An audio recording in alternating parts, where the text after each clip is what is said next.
Tutorial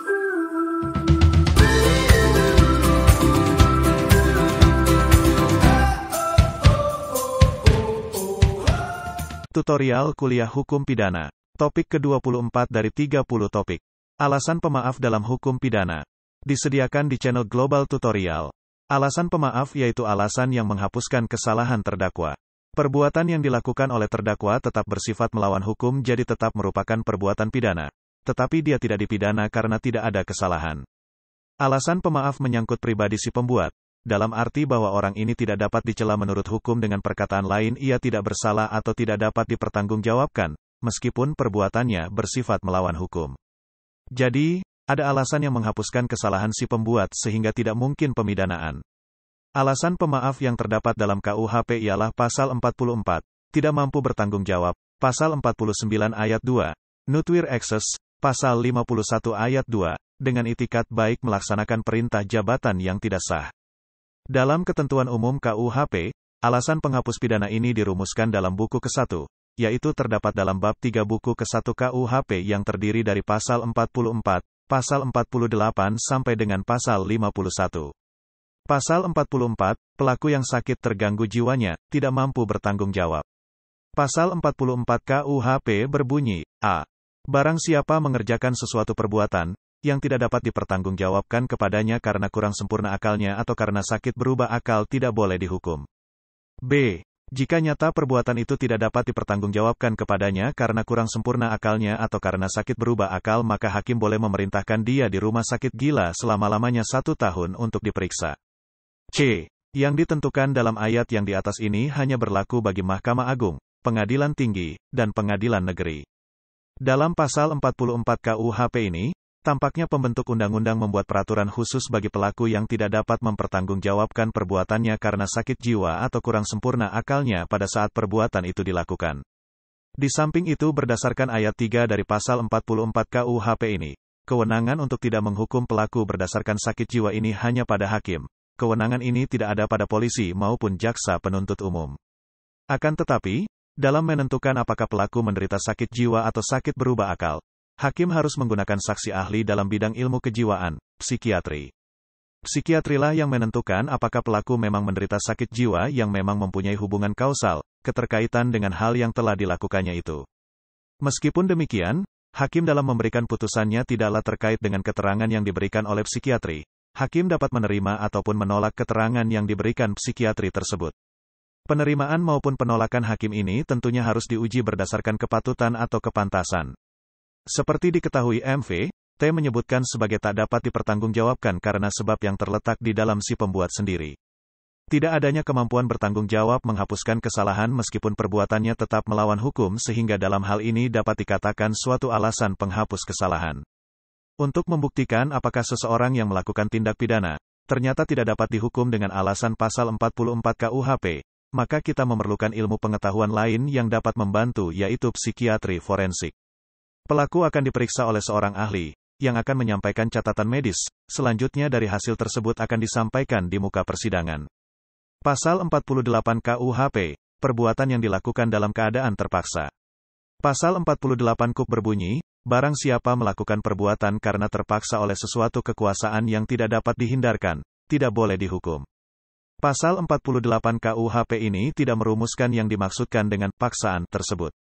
Akan tetapi, menurut Memori van Toileting, maka yang dimaksud dengan paksaan itu adalah suatu kekuatan, suatu dorongan, suatu paksaan yang tidak dapat dilawan, tidak dapat ditahan. Dengan demikian, tidak setiap paksaan itu dapat dijadikan alasan penghapus pidana. Akan tetapi hanya paksaan yang benar-benar tidak dapat dilawan atau dielakkan lagi oleh pelaku sehingga oleh sebab adanya paksaan itulah ia melakukan tindak pidana. Dalam MV, T dilukiskan sebagai setiap kekuatan, setiap paksaan atau tekanan yang dapat ditahan. Hal yang disebut terakhir ini, yang tak dapat ditahan, memberi sifat kepada tekanan atau paksaan itu. Yang dimaksud dengan daya paksaan bukan paksaan mutlak, yang tidak memberi kesempatan kepada si pembuat menentukan kehendaknya. Kalimat tidak dapat ditahan menunjukkan bahwa menurut akal sehat tak dapat diharapkan dari si pembuat untuk mengadakan perlawanan. Maka dalam Overmach, daya paksa dapat dibedakan dalam dua hal. 1. Vis absoluta, paksaan yang absolut. 2. Vis kompulsif, paksaan yang relatif. Daya paksa yang absolut vis absoluta dapat disebabkan oleh kekuatan manusia atau alam. Dalam hal ini, paksaan tersebut sama sekali tak dapat ditahan. Contoh, tangan seseorang dipegang oleh orang lain dan dipukulkan pada kaca sehingga kaca pecah. Maka, orang yang pertama tadi tak dapat dikatakan telah melakukan perusakan benda, pasal 406 KUHP.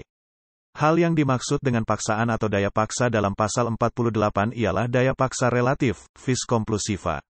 Istilah gedrongen, didorong, menunjukkan bahwa paksaan itu tak dapat diharapkan bahwa ia akan dapat mengadakan perlawanan. Contoh, A mengancam B, kasir bank, dengan meletakkan pistol di dada B, untuk menyerahkan uang yang disimpan oleh B. B dapat menolak, B dapat berpikir dan menentukan kehendaknya, jadi tak ada paksaan absolut. Memang ada paksaan tetapi masih ada kesempatan bagi B untuk mempertimbangkan apakah ia melanggar kewajibannya untuk menyimpan surat-surat berharga itu dan menyerahkannya kepada A atau sebaliknya, ia tidak menyerahkan dan ditembak mati. Perlawanan terhadap paksaan itu tak boleh disertai syarat-syarat yang tinggi, sehingga harus menyerahkan nyawa misalnya, melainkan hal yang dapat diharapkan dari seseorang secara wajar, masuk akal, dan sesuai dengan keadaan. Antara sifat dari paksaan di satu pihak dan kepentingan hukum yang dilanggar oleh si pembuat di lain pihak harus ada keseimbangan. Pada Overmach, daya paksa, orang ada dalam keadaan duam posisi terjepit. Ia ada di tengah-tengah dua hal yang sulit yang sama-sama buruknya.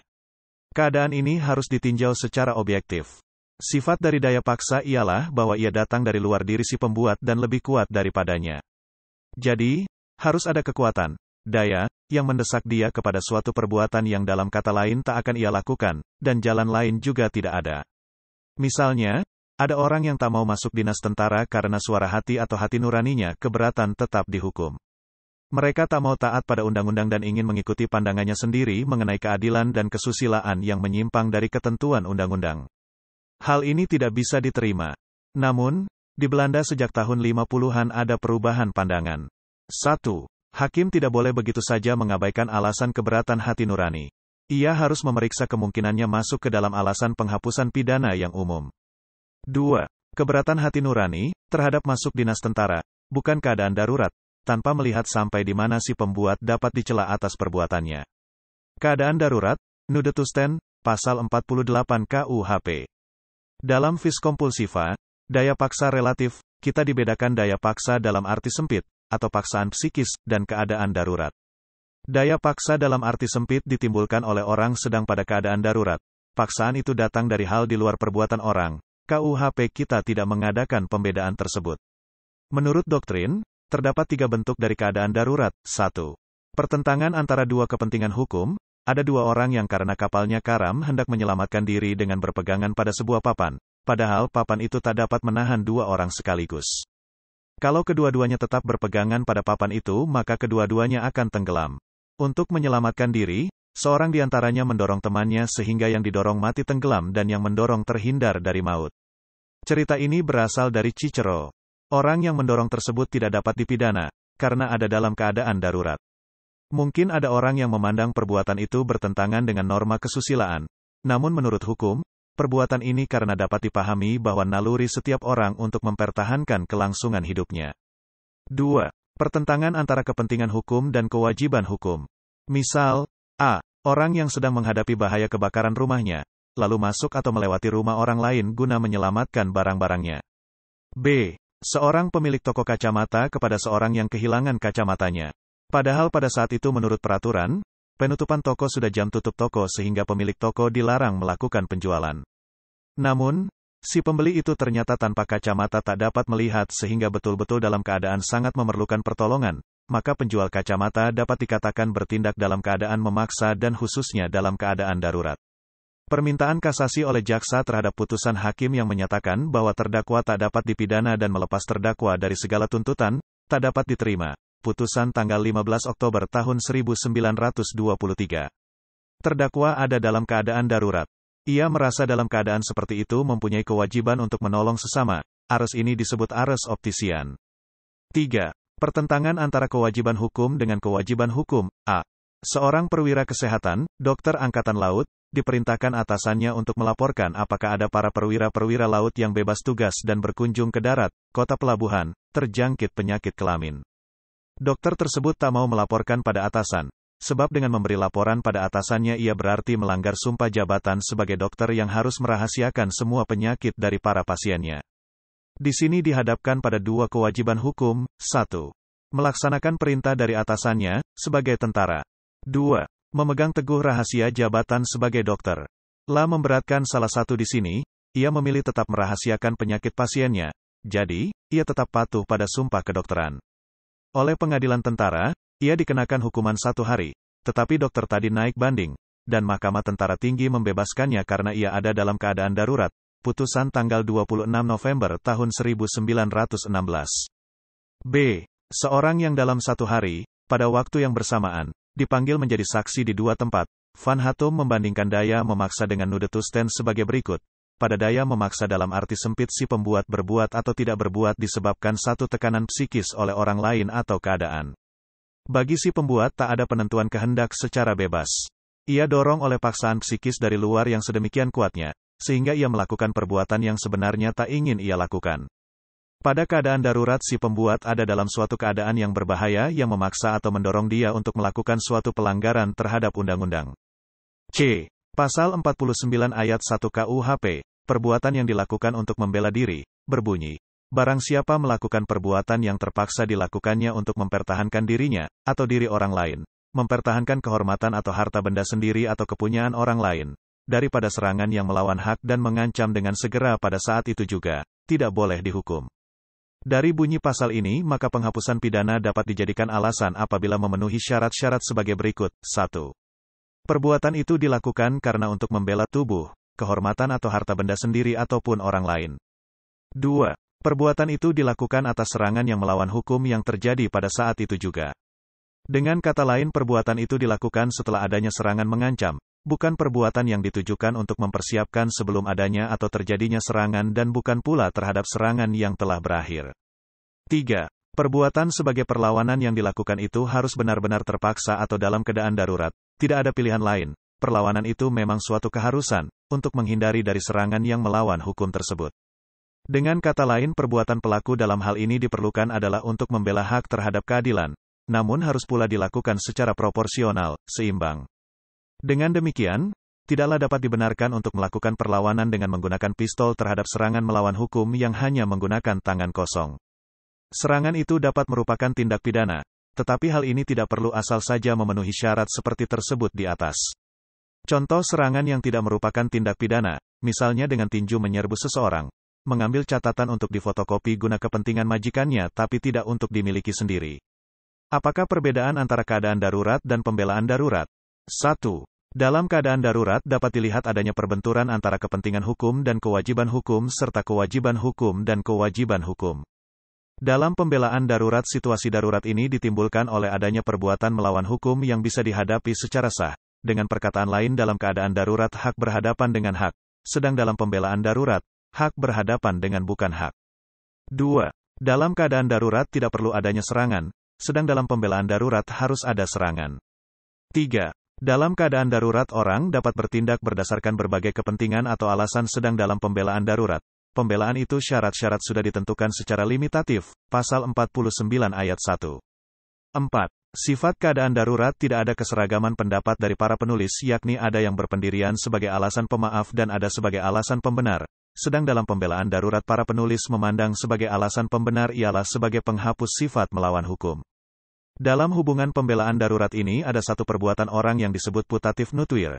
Kesengajaan dihilangkan karena orang mengira bahwa dia berada dalam keadaan di mana harus mengadakan pembelaan darurat. Dalam hal ini harus dilihat peristiwa demi peristiwa oleh karena itu, harus diterangkan dalam proses verbal. Pasal 49 ayat 2, KUHP, pembelaan diri yang melampaui batas, yang berbunyi, melampaui batas pertahanan yang sangat perlu. Jika perbuatan dengan sekonyong-konyong dilakukan karena perasaan terguncang dengan segera pada saat itu juga, tidak boleh dihukum.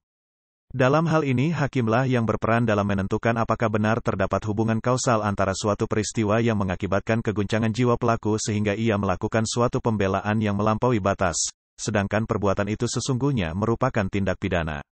Jadi sebenarnya, perbuatan itu tetap merupakan perbuatan yang melawan hukum, akan tetapi pelakunya dinyatakan tidak bersalah, kesalahannya dihapuskan. D.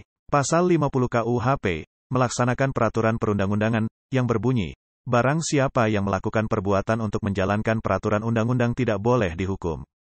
Dalam penjelasan pasal ini menentukan pada prinsipnya orang yang melakukan suatu perbuatan meskipun itu merupakan tindak pidana, akan tetapi dilakukan berdasarkan perintah undang-undang maka si pelaku tidak boleh dihukum, asalkan perbuatannya itu memang dilakukan untuk kepentingan umum, bukan untuk kepentingan pribadi pelaku. Masalahnya adalah apakah yang dimaksud dengan undang-undang tersebut, dan apakah juga termasuk peraturan perundang-undangan yang sebenarnya tidak sah karena bertentangan dengan undang-undang yang di atasnya, secara hierarkis. Demikian pula, dalam hal menjalankan perintah undang-undang ini harus dilakukan secara proporsional, seimbang. Misalnya seorang polisi yang menembak seorang penjahat, kambuhan, dapat dibenarkan daripada ia menembak seorang yang hanya untuk menghentikan orang yang melanggar rambu-rambu lalu lintas yang melarikan diri. Dengan perkataan lain, kewajiban, tugas diperintahkan oleh peraturan perundang-undangan. Dalam hukum acara pidana dan hukum acara perdata dapat dijumpai adanya kewajiban dan tugas-tugas, wewenang yang diberikan pada pejabat orang untuk bertindak, untuk dapat membebaskan diri dari tuntutan hukum. Jadi, untuk dapat menggunakan pasal 50 ini maka tindakan harus dilakukan secara patut, wajar, dan masuk akal. Dalam tindakan ini seperti dalam daya memaksa dan dalam pembelaan darurat harus ada keseimbangan antara tujuan yang hendak dicapai dengan cara pelaksanaannya. Misalnya, pejabat polisi, yang menembak mati seorang pengendara sepeda yang melanggar peraturan lalu lintas karena tidak mau berhenti tanda peluitnya, tidak dapat berlindung di bawah pasal 50 KUHP ini. Kejengkelan pejabat tersebut tidak dapat membenarkan tindakannya. Perbuatan orang yang menjalankan peraturan undang-undang tidak bersifat melawan hukum sehingga pasal 50 tersebut merupakan alasan pembenar. Kadang-kadang dalam melaksanakan peraturan undang-undang, dapat bertentangan dengan peraturan lain. Dalam hal ini dipakai pedoman, lex specialis derogat legi generali, atau lex posterior derogat legi priori. Yang diperbolehkan adalah tindakan eksekutor yang melaksanakan eksekusi terhadap terpidana mati.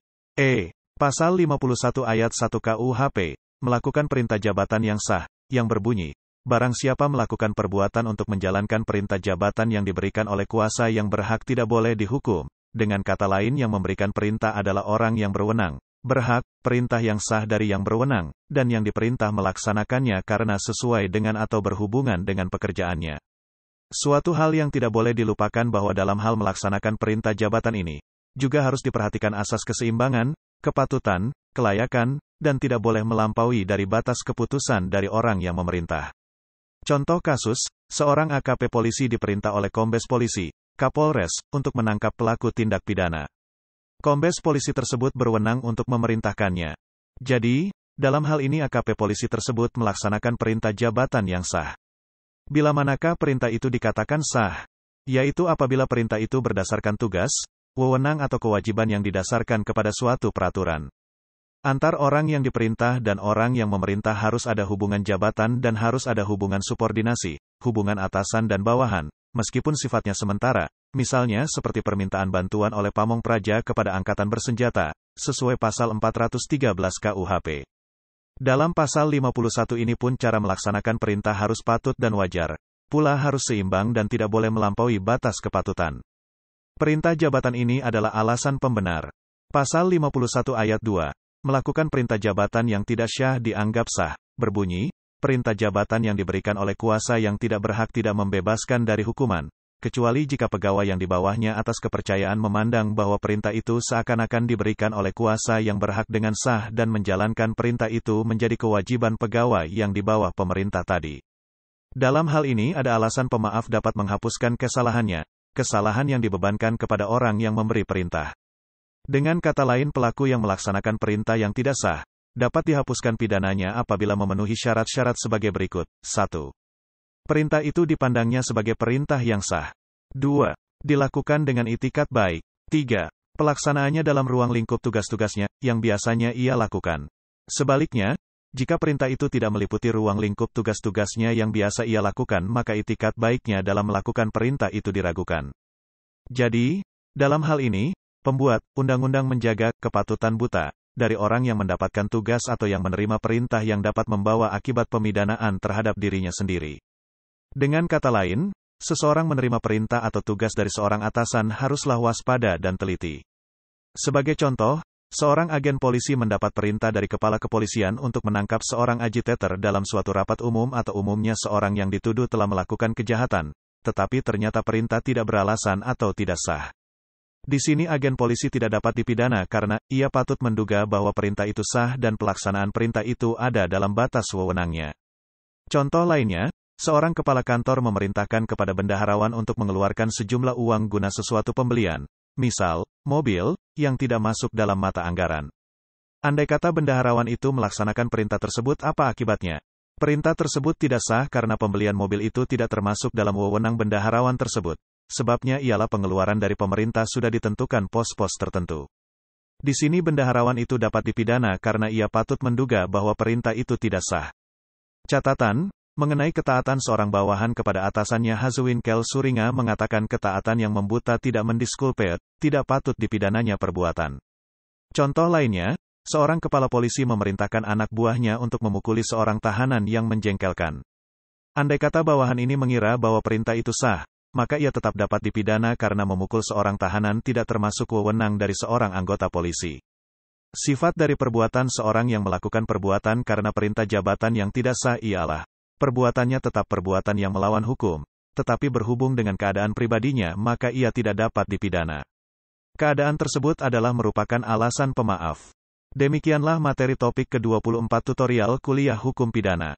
Channel Global Tutorial sangat bermanfaat bagi yang ingin menambah wawasan, termasuk mahasiswa perguruan tinggi negeri dan swasta manapun di Indonesia. Video tutorial dituturkan dan disubtitelkan agar dapat ditonton, dibaca sambil didengarkan. Jangan khawatir jika belum langsung paham. Untuk pemahaman yang lebih baik, putar dan dengarkan video ini berulang-ulang. Subscribe dan like, agar Anda mendapatkan update tutorial lainnya. Bagikan juga link video ini, agar teman lain juga mendapatkan manfaat channel ini. Sekian dan terima kasih. Sampai jumpa.